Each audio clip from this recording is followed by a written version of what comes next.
सो यहाँ पे हम एक इम्पॉर्टेंट टॉपिक समझने वाले हैं, लैक ऑपेरॉन सिस्टम। हमारे मॉलिक्यूलर बायोलॉजी का एक इम्पॉर्टेंट टॉपिक है lac operon. Lac operon basically एक टाइप का ऑपेरॉन है जिसका पूरा फुल फॉर्म होता है लैक्टोज ऑपेरॉन। लैक्टोज के लिए ऑपरेट होने वाला ऑपेरॉन को बोलते हैं लैक ऑपेरॉन। ठीक है, लैक ऑपेरॉन हम समझेंगे, लेकिन पहले हम बात करते हैं ऑपेरॉन क्या होता है। भाई ऑपेरॉन तो समझें, ऑपेरॉन होता क्या है।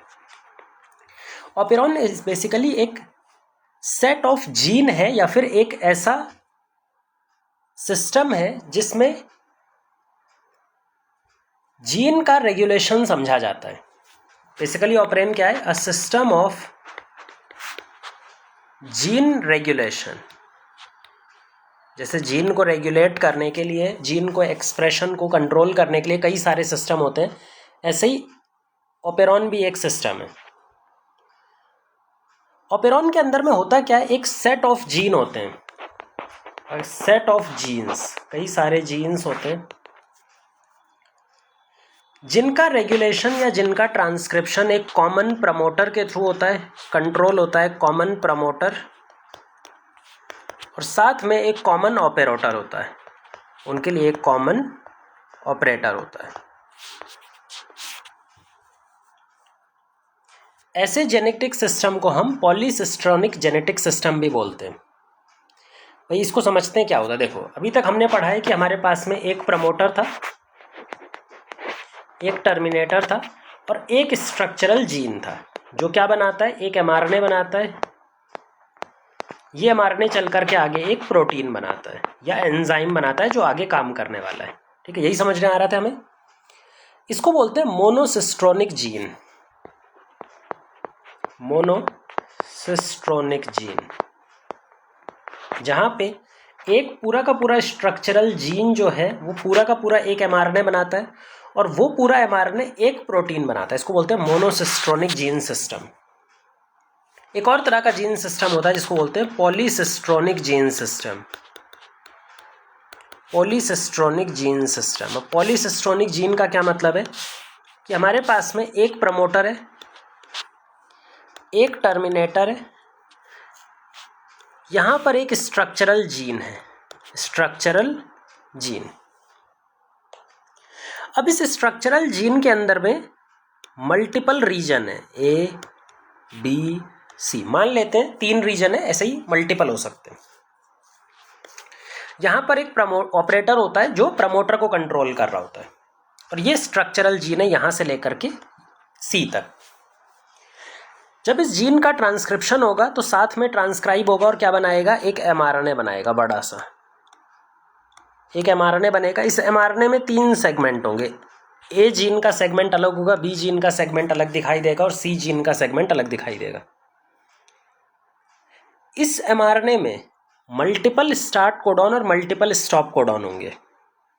इस ए के लिए सेगमेंट के लिए अलग स्टार्ट कोडॉन अलग स्टॉप कोडॉन होगा, इस बी के लिए अलग स्टार्ट कोडॉन अलग स्टॉप कोडॉन होगा और सी के लिए अलग स्टार्ट कोडॉन अलग स्टॉप कोडॉन होगा, जिससे कि ये तीनों एमआरएनए के सेगमेंट अलग अलग प्रोटीन बनाएंगे, अलग अलग एंजाइम बनाएंगे, ए एंजाइम, बी एंजाइम और सी एंजाइम। अब ध्यान से समझना, क्या ये स्ट्रक्चरल जीन एक एमआरएनए बना रहा था? बिल्कुल। पर क्या ये एमआरएनए जो सिंगल एमआरएनए है ये आगे चल के मल्टीपल प्रोटीन बना रहा है, एक से ज़्यादा प्रोटीन बना रहा है? ये भी बिल्कुल सही है। ऐसा जीन जो आगे चल के मल्टीपल प्रोटीन का सिंथेसिस करता है उसको बोलते हैं पॉलीसिस्ट्रोनिक जीन। उसके अंदर में मल्टीपल सिस्ट्रोन है। सिस्ट्रोन का मतलब होता है डीएनए की वो सीक्वेंस जो एक प्रोटीन बनाए। तो यहाँ पर टोटल कितने सिस्ट्रोन है? 3 सिस्ट्रोन। एक स्ट्रक्चरल जीन में अगर एक से ज़्यादा सिस्ट्रोन है तो ऐसे जीन को बुलाते हैं पॉलीसिस्ट्रोनिक जीन। जबकि दूसरे तरह का जीन क्या होता है? मोनोसिस्ट्रोनिक, जहाँ पे एक स्ट्रक्चरल जीन एक प्रोटीन को सिंथेसाइज करने के लिए इंफॉर्मेशन कंटेन करके रखता है। इसको बोलते हैं मोनोसिस्ट्रोनिक जीन। तो 2 तरह के जीन हो गए, पॉलीसिस्ट्रोनिक और मोनोसिस्ट्रोनिक। ये पॉलीसिस्ट्रोनिक जीन के अंदर जितने भी प्रोटीन बनने वाले, जितने भी एंजाइम बनने वाले, जनरली ये देखा जाता है कि ये तीनों प्रोटीन या सारे प्रोटीन्स, सारे एंजाइम एक कॉमन मेटाबॉलिक पाथवे में काम करने वाले हैं। आगे चल करके ये तीनों आगे चलकर किसी कॉमन पाथवे में काम करने वाले हैं। भाई तभी तो साथ साथ बन रहे हैं ना, हमारी बॉडी इनको साथ में क्यों बना रही है? क्योंकि इनको साथ में काम करना है, कॉमन पाथवे में काम करना है, ऑब्वियस सी चीज़ है। पॉलीसिस्ट्रोनिक जीन हमें मेजरली दिखाई पड़ते हैं प्रोकैरियोट्स या फिर बैक्टीरिया में, क्योंकि बैक्टीरिया का जेनेटिक मटेरियल जीनोम जो होता है वो काफ़ी छोटा होता है, वहाँ पे हर एक जीन का अलग अलग होना फेवरेबल नहीं है। बहुत सारे जीन आपस में क्लस्टर हो जाते हैं और एक पॉलीसिस्ट्रोनिक जीन का फॉर्मेशन करते हैं। तो प्रोकैरियोट्स के अंदर में जो ज़्यादातर जीन्स होते हैं वो पॉलीसिस्ट्रोनिक टाइप के ही होते हैं। मोनोसिस्ट्रोनिक भी होते हैं, लेकिन ज़्यादातर अगर इनके जीन्स की बात करें तो वो पॉलीसिस्ट्रोनिक आएगा। अब पॉलीसिस्ट्रोनिक जीन को रेगुलेशन करने के लिए एक सिस्टम होता है, ऑपेरॉन सिस्टम। ये जो ऑपेरॉन सिस्टम है ना, ये प्रोकैरियोट्स के अंदर में देखने को मिलता है पॉलीसिस्ट्रोनिक जीन को रेगुलेट करने के लिए। ऑपेरॉन मोनोसिस्ट्रोनिक जीन को रेगुलेट नहीं करता, पॉलीसिस्ट्रोनिक जीन को रेगुलेट करता है। और एक ऑपेरॉन में क्या क्या चीज़ें होती हैं भाई? किसी भी ऑपेरॉन के अंदर में दो चीज़ों से मिलकर के बना होता है एक ऑपेरॉन, या फिर तीन चीज़ों से मिलकर के बना होता है। पहला होता है स्ट्रक्चरल जीन। पहला क्या होता है? Structural gene. स्ट्रक्चरल जीन पॉलीसिस्ट्रोनिक होना चाहिए, मतलब उसके अंदर में एक स्ट्रक्चरल जीन से मल्टीपल प्रोटीन बनने चाहिए, पॉलीसिस्ट्रोनिक। स्ट्रक्चरल जीन के अलावा रेगुलेटरी सीक्वेंस होती हैं कुछ, रेगुलेटरी सीक्वेंस। अच्छा, रेगुलेटरी सीक्वेंस का मतलब होता है कि डीएनए का ऐसा पार्ट जो खुद कुछ कोड नहीं करता, लेकिन वो स्ट्रक्चरल जीन के एक्सप्रेशन को कंट्रोल करता है, स्ट्रक्चरल जीन के ट्रांसक्रिप्शन को कंट्रोल कर रहा है। रेगुलेटरी सीक्वेंस में हम तीन सीक्वेंस पढ़ते हैं, प्रमोटर, टर्मिनेटर, ऑपरेटर। ये रेगुलेटरी सीक्वेंस है। अच्छा, रेगुलेटरी सीक्वेंस के अलावा एक और चीज़ होती है, रेगुलेटरी जीन। अब ये क्या चीज़ है अभी बताते हैं। रेगुलेटरी जीन, रेगुलेटरी जीन का मतलब होता है जो रिप्रेसर प्रोटीन बनाए, जो कि क्या बनाने वाला है आगे चल के? Repressor protein. और ये रिप्रेसर प्रोटीन स्ट्रक्चरल जीन को कंट्रोल करने के लिए जाकर ऑपरेटर से बाइंड कर जाती है, रेगुलेटरी सीक्वेंस से जाके बाइंड करती है और स्ट्रक्चरल जीन को रेगुलेट करती है। तीनों चीज़ें यहाँ पे एक बार बनाते हैं, वो समझ में आ जाएगा आपको।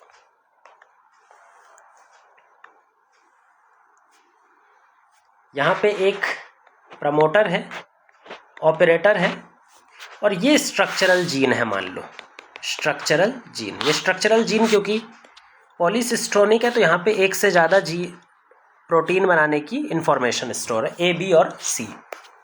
इसके लास्ट में प्रेजेंट होगा टर्मिनेटर, जो भी एक रेगुलेटरी सीक्वेंस है। आरएनए पॉलीमरेज आकर के कहाँ बाइंड करना चाहता है भाई? आरएनए पॉलीमरेज सिंपल सा बाइंड करना चाहता है प्रमोटर रीजन पे, लेकिन प्रमोटर रीजन को कंट्रोल करने का जो चाबी है वो ऑपरेटर के पास में है। ऑपरेटर किसको कंट्रोल करता है? प्रमोटर को।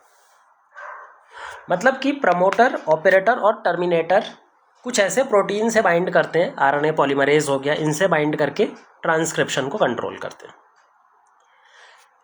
पर यहाँ पे एक स्ट्रक्चरल जीन भी होता है, सॉरी रेगुलेटरी जीन भी होता है। एक अलग से जीन होता है जो खुद का अपना प्रोटीन बनाता है, जिसको हम आई जीन से रिप्रेजेंट करते हैं। अब क्योंकि ये जीन है तो इसका खुद का एक प्रमोटर होगा और इसका खुद का एक टर्मिनेटर भी होगा। ये तो जीन है ना, तो प्रमोटर भी होगा, टर्मिनेटर भी होगा। अब इस जीन का आरएनए पॉलीमरेज यहाँ पे भी बाइंड करता है भाई। आरएनए पॉलीमरेज इसके प्रमोटर पे बाइंड करता है और इसके प्रमोटर पे बाइंड करके एमआरएनए बनाता है, जो एमआरएनए आगे चल के रिप्रेसर प्रोटीन बनाता है, रिप्रेसर प्रोटीन बनाता है। ये रिप्रेसर प्रोटीन कंट्रोल करता है ऑपरेटर को। ये रिप्रेसर प्रोटीन जाके बाइंड करता है ऑपरेटर रीजन पे, और अगर ये सक्सेसफुली ऑपरेटर से बाइंड कर गया तो ये ऑपरेटर को बंद कर देता है। अगर रिप्रेसर प्रोटीन, जैसा इसका नाम सजेस्ट कर रहा है, ये रिप्रेस करेगा। किसको रिप्रेस करेगा? ऑपरेटर को। अगर ये ऑपरेटर से सक्सेसफुली जाकर के बाइंड कर गया तो ये ऑपरेटर को रिप्रेस कर देगा, सप्रेस कर देगा। ऑपरेटर के रिप्रेस होने से प्रमोटर रिप्रेस हो जाएगा। ये आरएनए पॉलीमरेज प्रमोटर पे बाइंड नहीं कर पाएगा। जब आरएनए पॉलीमरेज प्रमोटर पे बाइंड नहीं करेगा तो कोई एमआरएनए यहाँ पर नहीं बनने वाला। जो एमआरएनए बनने वाला था ए, बी, सी, वो नहीं बनेगा। अगर mRNA नहीं बनेगा तो 3 जो प्रोटीन बनने वाले एंजाइम बनने वाले हैं वो भी यहाँ पे नहीं बनेंगे। तो जो 3 प्रोटीन या एंजाइम वो भी यहाँ पे नहीं बनेंगे। तो इस तरह से पूरा रेगुलेशन काम कर रहा होता है। 2 डिफरेंट जीन्स हैं यहाँ पर, एक है हमारा रेगुलेटरी जीन आई जीन और एक है स्ट्रक्चरल जीन। अच्छा, इन दोनों का रेगुलेशन भी अलग अलग होता है। स्ट्रक्चरल जीन जो है ना वो रेगुलेटेड जीन है। रेगुलेटेड जीन ये हमेशा सिंथेसाइज नहीं होता है, हमेशा प्रोटीन नहीं बनाता, जब ज़रूरत है तब प्रोटीन बनाएगा। वहीं पर अगर हम रिप्रेसर जीन की बात करें, आई जीन की बात करें, तो ये जो है ना ये रेगुलेटेड जीन नहीं है, इसको बोलते हैं कॉन्स्टिट्यूटिव जीन, यानी कॉन्टिन्यूअस एक्सप्रेशन करता है, इसका कोई रेगुलेशन नहीं होता, ये लगातार अपना प्रोटीन बनाता रहता है। तो 2 तरह के जीन होते हैं, एक रेगुलेटेड जीन जिनका एक्सप्रेशन टाइम टू टाइम होता है, कंट्रोल किया जा सकता है, और एक होते हैं कॉन्स्टिट्यूटिव जीन जो लगातार अपना सिंथेसिस कर रहे होते हैं, लगातार प्रोटीन एंजाइम बना रहे होते हैं, वो कभी भी नहीं रुकते। इनको कॉन्स्टिट्यूटिव जीन या फिर कॉन्टिन्यूअस सिंथेसाइजिंग जीन बुलाया जाता है। ये एक ऑपरेटर सिस्टम है, ठीक है, ऑपेरॉन सिस्टम है, सॉरी। अब यहां पर तो हमने ऑपेरॉन को देख लिया, अब हमें देखना है कि भाई लैक ऑपेरॉन क्या होता है। लैक ऑपेरॉन, सबसे पहली बार जो ऑपेरॉन सिस्टम पता किया गया था वो लैक ऑपेरॉन ही था। लैक ऑपेरॉन या फिर जो ऑपेरॉन कंसेप्ट था उसको प्रपोज किया था 2 साइंटिस्ट ने। एक थे जेनेटिस्ट, मतलब जेनेटिक्स पे काम करते थे, जिनका नाम था फ्रांसिस फ्रैंकोइस जैकब, और दूसरे एक बायोकेमिस्ट थे, बायोकेमिस्ट्री के रिसर्चर थे, बायोकेमिस्ट थे, जैक्यू मोनोड। तो जैक्यू मोनोड,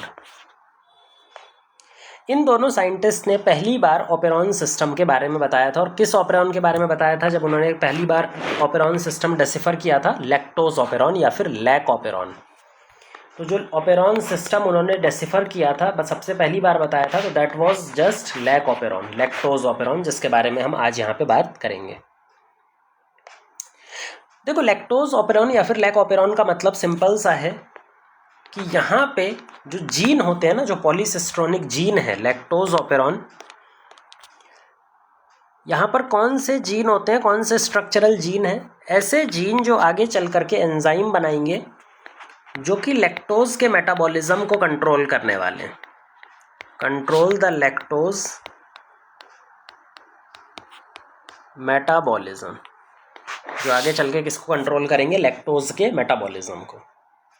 भाई, लैक्टोज के मेटाबॉलिज्म को बैक्टीरिया क्यों कंट्रोल करता है, कैसे हेल्प यूज़ करता है? देखो, लैक्टोज एक डाइसैकराइड है।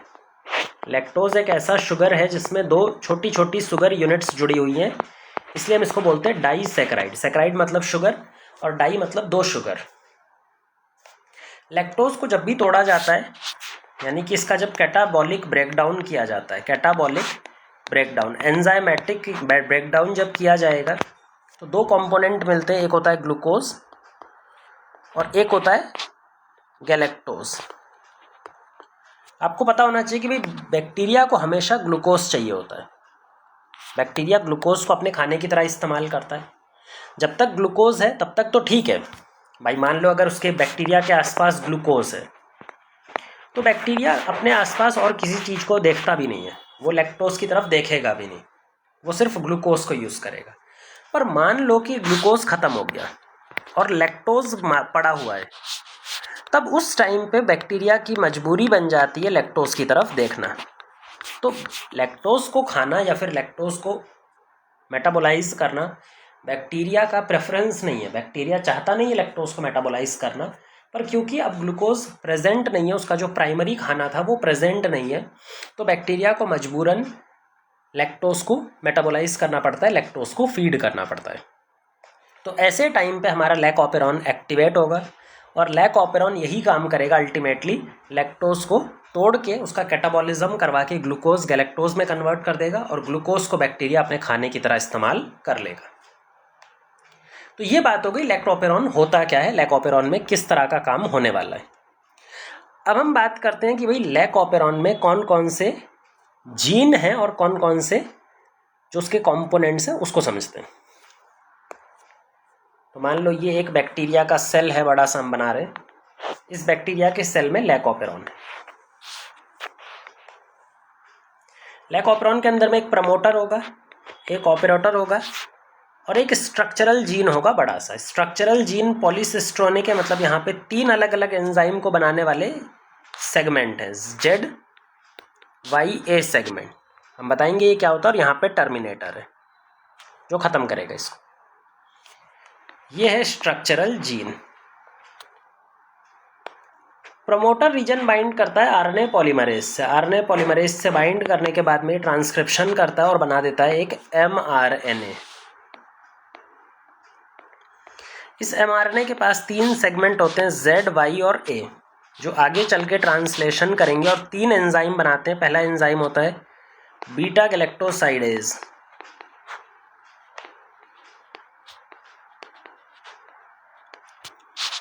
Y से आ जाता है परमीएज। परमीएज एक बेसिकली ट्रांसपोर्टर प्रोटीन है जो इस तरह के ट्रांसपोर्ट चैनल बनाता है, लैक्टोज पंप को बनाता है। ये यहाँ पे क्या बनाता है, पंप बनाता है, प्रोटीन पंप, जिन पंप की मदद से ये लैक्टोज को सराउंडिंग से अपने अंदर पंप करने वाला है या फिर उसको एक्टिवली खींचने वाला है। लास्ट है ए एंजाइम। ए जो है वो ट्रांसएसिटाइलेज, इसका भी एक फंक्शन होता है इस एंजाइम का, जो कि हम आगे बात करने वाले हैं। ट्रांसएसिटाइलेज एंजाइम बनाएगा।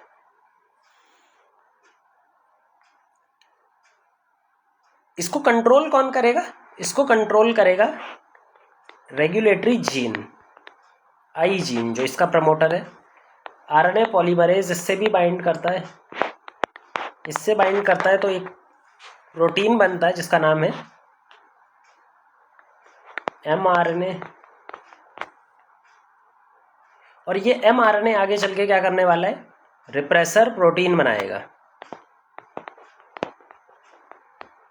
रिप्रेसर प्रोटीन बनाएगा। ये रिप्रेसर प्रोटीन कंटिन्यूअसली बनता है। जैसा हमने पहले ही बता दिया, किसी भी ऑपरेरॉन सिस्टम में जो स्ट्रक्चरल जीन होता है वो रेगुलेटेड जीन होता है, लेकिन जो रेगुलेटरी जीन होता है वो कॉन्स्टिट्यूटिव, वो हमेशा एक्सप्रेस करता है। ये हमेशा एक्सप्रेस होता है, मतलब रिप्रेसर प्रोटीन है वो लगातार बनेगा। रिप्रेसर प्रोटीन यहाँ पर एक्टिव फॉर्म में बनता है, मतलब ये जो रिप्रेसर प्रोटीन बना है ये एक्टिव रिप्रेसर है। अब क्योंकि ये एक्टिव रिप्रेसर है तो ये डायरेक्टली किससे बाइंड कर जाएगा, जाके ऑपरेटर रीजन से। ये ऑपरेटर रीजन से बाइंड करता है और ऑपरेटर रीजन को बंद कर देता है। जैसे ही ऑपरेटर रीजन बंद हुआ, क्या प्रमोटर रीजन बंद हो जाएगा, ये भी बंद हो गया। जैसे ही ये बंद हुआ, क्या ये ट्रांसक्रिप्शन बंद हो जाएगा, बिल्कुल बंद हो जाएगा। क्या ये ट्रांसलेशन बंद हो जाएगा, बिल्कुल बंद हो जाएगा। तो इसका मतलब कि जैसे ही हमारा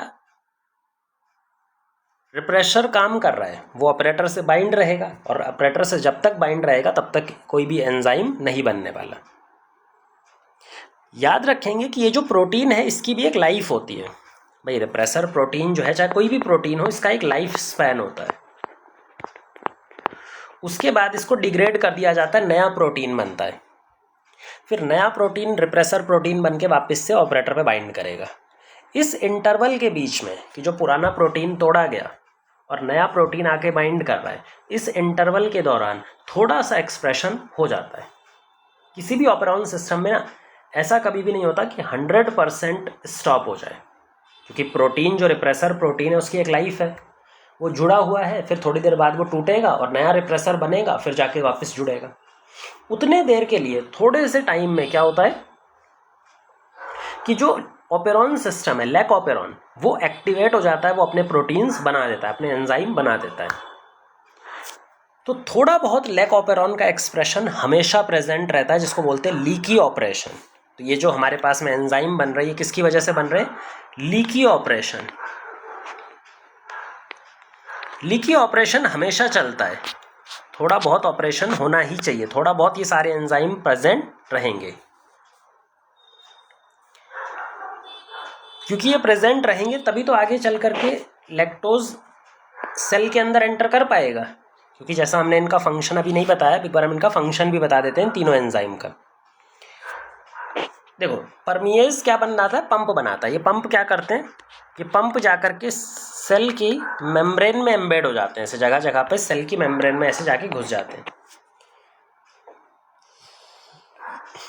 और इनका सिंपल सा काम है लैक्टोज को बाहर से पकड़ पकड़ के अंदर की तरफ खींचना। जितना भी लैक्टोज प्रेजेंट है यहाँ पे, इसको यहाँ से उठा के, एनवायरनमेंट से उठा के अपने अंदर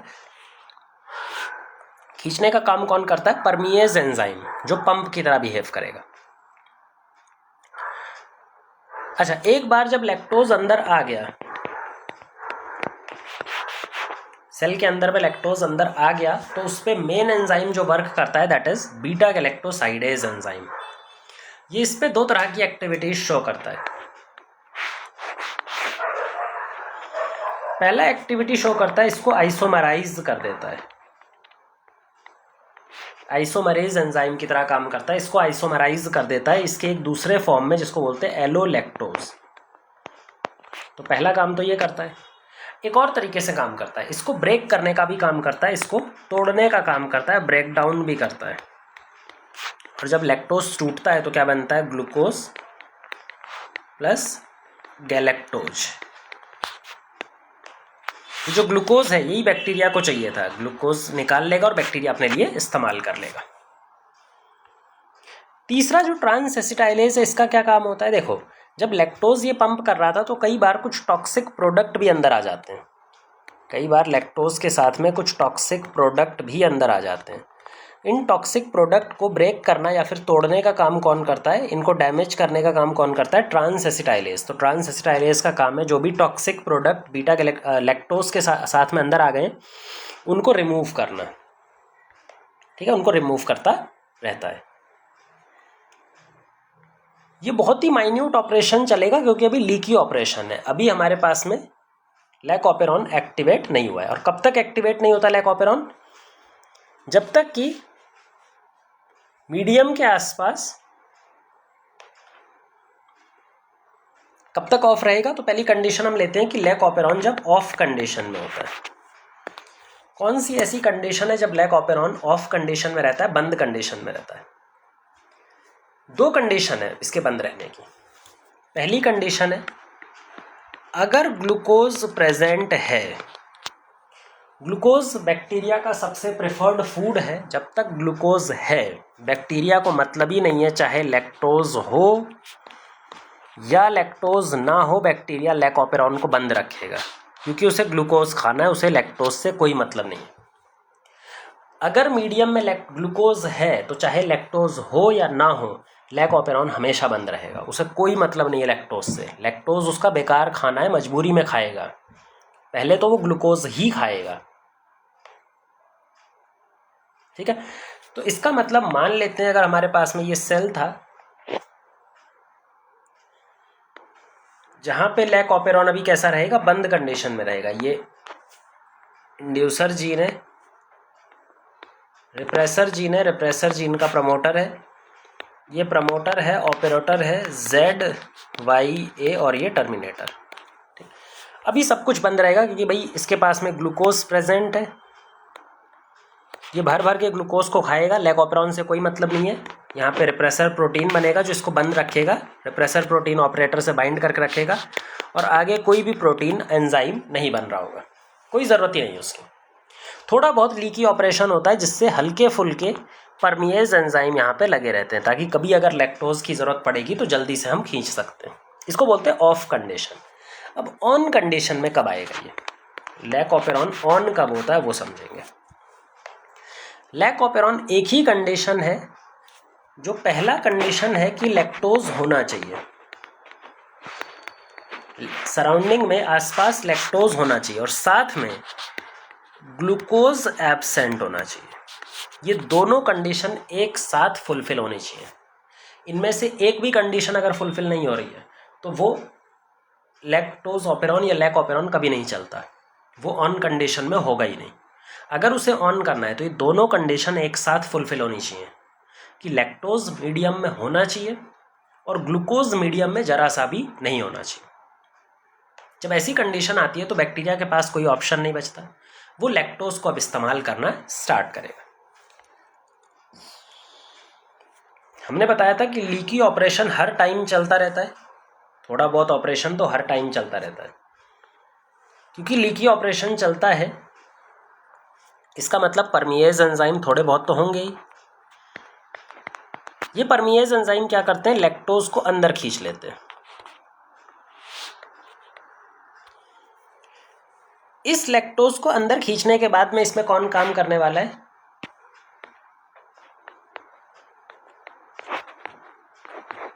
हम सिंपल सा बना लेते हैं बस, और टर्मिनेट।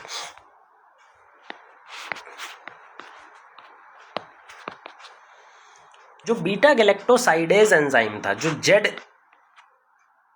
जेड सिस्टोन के थ्रू बीटा गैलेक्टोसाइडेज एंजाइम दो काम करता है। इस लैक्टोज को पहला तो आइसोमराइज कर देता है एलो लैक्टोज में, और दूसरा इसको तोड़ के ग्लूकोज प्लस गैलेक्टोज बना रहा होता है। अच्छा, ये जो एलो लैक्टोज है ना, ये इंड्यूसर मॉलिक्यूल है। कई बार हम लैक्टोज को भी इंड्यूसर मॉलिक्यूल बना देते हैं, क्योंकि लैक्टोज और एलो लैक्टोज आपस में आइसोमर हैं, तो बोल सकते हैं। पर ज़्यादा अच्छा क्या है कि एलो लैक्टोज क्या है, इंड्यूसर मॉलिक्यूल। इंड्यूसर का मतलब होता है कि यहाँ पर जो रिप्रेसर प्रोटीन बन रहा था, जो अभी तक एक्टिवेटेड फॉर्म में था, इस रिप्रेसर के साथ में ये एलो लैक्टोज जाके बाइंड कर जाता है। जो एलो लैक्टोज है वो इस रिप्रेसर के साथ बाइंड कर जाता है। जैसे ही एलो लैक्टोज इस रिप्रेसर के साथ में बाइंड करता है, ये रिप्रेसर कैसा हो जाता है, इनएक्टिव। ये इनएक्टिव हो गया तो क्या ये अब ऑपरेटर पे बाइंड कर पाएगा, नहीं। जब ये ऑपरेटर पे बाइंड करेगा ही नहीं, तो हमारा प्रमोटर क्या हो गया, अब एक्टिवेट हो गया। आरएनए पॉलीमरेज आराम से आकर के प्रमोटर रीजन पे बाइंड कर सकता है। प्रमोटर पे बाइंड करेगा तो क्या यहाँ पे ट्रांसक्रिप्शन होगा, बिल्कुल होगा। ट्रांसलेशन होगा, बिल्कुल होगा। तो ट्रांसलेशन की वजह से बहुत सारा परमिएज एंजाइम बनेगा, बहुत सारा बीटा गैलेक्टोसाइडेज एंजाइम बनेगा, जिससे मल्टीपल परमिएज या फिर पंप यहाँ पे जनरेट हो जाएंगे। बहुत तेज़ी से ग्लूकोज को खींचा जाएगा और खींचने के बाद में मेटाबोलाइज किया जाएगा। तो इस तरह से हमारा क्या एक्टिवेट होता है, लैक ऑपेरॉन। तो यहाँ पर ध्यान से देखो तो जो इंड्यूसर मॉलिक्यूल है वो लैक्टोज है, जो सबस्ट्रेट है ना वही इंड्यूसर है, जो इसका सबस्ट्रेट है, जो खाना है, वही इंड्यूसर की तरह भी काम करता है। तो ये हो गया इसका ऑपरेशन। अब ध्यान से बताना ये ऑपेरॉन सिस्टम है कैसा। ये ऑपेरॉन सिस्टम को बोलते हैं इंड्यूसिबल। इंड्यूसिबल मतलब कि ये नॉर्मली ऑफ कंडीशन में रहता है, नॉर्मल कंडीशन में ये ऑफ कंडीशन में रहता है, लेकिन जैसे ही इसको इसका मेटाबोलाइट मिलता है, इसका रॉ मटेरियल मिलता है, इसको क्या किया जा सकता है, ऑन किया जा सकता है। Can be on in the presence of metabolite. ऐसा ऑपेरॉन जो जर्नली बंद रहता है लेकिन जिसको चालू किया जा सकता है मेटाबोलाइट की प्रेजेंस में, उसको बोलते हैं इंड्यूसिबल ऑपेरॉन। तो ये इंड्यूसिबल ऑपेरॉन है। अगर इसके एक्सप्रेशन की बात करें, रेगुलेशन की बात करें, तो ध्यान से देखो तो इसका जो मेन रेगुलेशन है वो किसके हाथ में, रिप्रेसर प्रोटीन के हाथ में। और रिप्रेसर प्रोटीन इसका नेगेटिव रेगुलेशन करता है, इसको बंद करके रखता है, हर टाइम इसको बंद करके रखता है। इसको चालू करवाने के लिए हमें मेटाबोलाइट या फिर लैक्टोज देना पड़ता है। तो नेगेटिव रेगुलेशन यहाँ पर देखने को मिलता है। हायर क्लासेस में जब आप जाओगे तो वहाँ पे पॉजिटिव रेगुलेशन भी समझोगे लैक ऑपेरॉन का, लेकिन यहाँ पे हम पॉजिटिव रेगुलेशन नहीं पढ़ा सकते, क्योंकि जो कैटाबोलाइट एक्टिवेटर प्रोटीन नाम का एक प्रोटीन होता है जो ग्लूकोज से रिलेटेड प्रोटीन है, और वो यहाँ पे पॉजिटिव रेगुलेशन भी करता है, वो हायर क्लासेस में हम पढ़ने वाले हैं। तो ये हो गया लैक ऑपेरॉन। लैक ऑपेरॉन के अलावा भी बहुत सारे ऑपेरॉन हैं। सारे ऑपेरॉन को हम बेसिकली दो कैटेगरी में बांट सकते हैं। हम ऑपेरॉन को दो कैटेगरी में बांट सकते हैं। पहला कैटेगरी होता है एनाबॉलिक और दूसरा होता है कैटाबॉलिक ऑपेरॉन। तो दो तरह के ऑपेरॉन होते हैं, एनाबॉलिक ऑपेरॉन और कैटाबॉलिक। एनाबॉलिक ऑपेरॉन मतलब छोटे छोटे मटेरियल्स को जोड़ के बड़ा मटेरियल बनाना, और कैटाबॉलिक मतलब बड़े मटेरियल को तोड़ के छोटा छोटा मटेरियल बनाना। दो तरह के ऑपेरॉन होते हैं। जो एनाबॉलिक ऑपेरॉन होते हैं वो हर टाइम एक्टिवेट होते हैं, क्योंकि हमारी बॉडी की जो ग्रोथ होती है, साइटोप्लाज्मिक इंक्रीज हो रहा होता है, वो लगातार हो रहा होता है। तो एनाबॉलिक ऑपेरॉन्स हमेशा एक्टिव रहते हैं, लेकिन टाइम टू टाइम हम इनको बंद कर सकते हैं। जब प्रोडक्ट ज़्यादा हो जाता है तो वो प्रोडक्ट घूम के इनको फीडबैक इनहिबिशन कर देता है, वो इनको बंद कर देता है उल्टा। तो जो एनाबॉलिक ऑपेरॉन होते हैं ना, वो हर टाइम ऑन रहते हैं, but they can be of, उनको ऑफ किया जा सकता है। ऐसे ऑपेरॉन को बोलते हैं repressible operon. They can be repressed, but ज़्यादातर वो खुले रहते हैं। इसका बिल्कुल उल्टा होता है कैटाबॉलिक ऑपेरॉन। ये ज़्यादातर बंद रहते हैं, नॉर्मली ये बंद रहते हैं, but they can be on, क्योंकि अगर ये हर टाइम ओपन रहेंगे, हर टाइम चलेंगे, तो वो हमारी बॉडी को ही डैमेज करने लगेंगे, तोड़ने लगेंगे। तो इसको हर टाइम बंद रहता है, कभी कभी चालू किया जा सकता है। इसको बोलते हैं इंड्यूसिबल ऑपेरॉन। इंड्यूसिबल ऑपेरॉन, जैसा कि लैक ऑपेरॉन एक इंड्यूसिबल ऑपेरॉन है, लगातार बंद रहता है, लेकिन जब ज़रूरत पड़ती है तो उसको चालू किया जा सकता है। कैटाबोलाइट जितने भी ऑपेरॉन होते हैं वो इंड्यूसिबल होते हैं, और एनाबॉलिक जितने भी ऑपेरॉन होते हैं वो रिप्रेसिबल होते हैं, उनको बंद किया जा सकता है। हमने कैटाबॉलिक ऑपेरॉन का एक एग्जाम्पल लैक ऑपेरॉन देख ही लिया है। अब एनाबॉलिक का एक एग्जाम्पल देख लेते हैं, ट्रिप्टोफैन ऑपेरॉन या फिर ट्रिप ऑपेरॉन। तो दूसरा जो ऑपेरॉन है दैट इज ट्रिप्टोफैन या फिर ट्रिप ऑपेरॉन। ट्रिप्टोफैन ऑपेरॉन या फिर ट्रिप ऑपेरॉन। जो ट्रिप ऑपेरॉन है ये सिंथेटिक ऑपेरॉन है, एनाबॉलिक ऑपेरॉन है, जो कि ट्रिप्टोफैन सिंथेसिस में मदद करता है। ट्रिप्टोफैन नाम का एक अमीनो एसिड होता है, इसको सिंथेसाइज करने में, इसके सिंथेसिस करने में वो हेल्प करता है। इस ऑपेरॉन के अंदर में टोटल हमारे पास में 5 सिस्ट्रोन होते हैं। प्रमोटर होता है, ऑपरेटर होता है, और ऑपरेटर के अंदर में 5 सिस्ट्रोन होते हैं, ABCDE, ये टर्मिनेटर। 5 सिस्ट्रोन होते हैं, ABC और D।